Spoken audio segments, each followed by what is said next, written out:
I'm William West Hopper, and I'm very lucky to have handwritten information from my mother's aunt. So my mother, who was born in 1919, was always under the impression that her parents had both died in the 1918-1919 flu, as she was raised by her grandmother, and later on 2 old maid aunts and 2 uncles.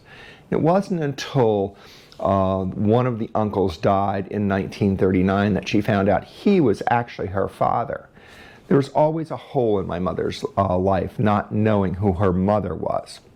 So through Ancestry, I've been very lucky to be able to find Helen, my grandmother. Turns out that William, my grandfather, who I am named after, and Helen were divorced in 1919, not long after my mother was born. Helen went on to marry a wealthy businessman in Baltimore. My mother kept a very close eye on the remaining uncle, Uncle Chauncey, and we used to drive down to Baltimore from Philadelphia almost every other week to visit with him. And turns out during that time, Helen lived about 2 blocks away from where Chauncey did, and we would go by Helen's house. Helen died in 1963.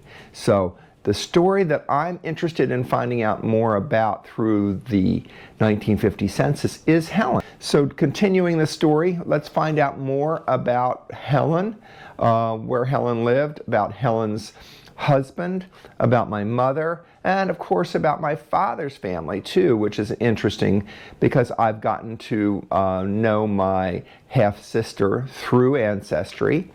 So thank you for listening to my story about my family on both sides.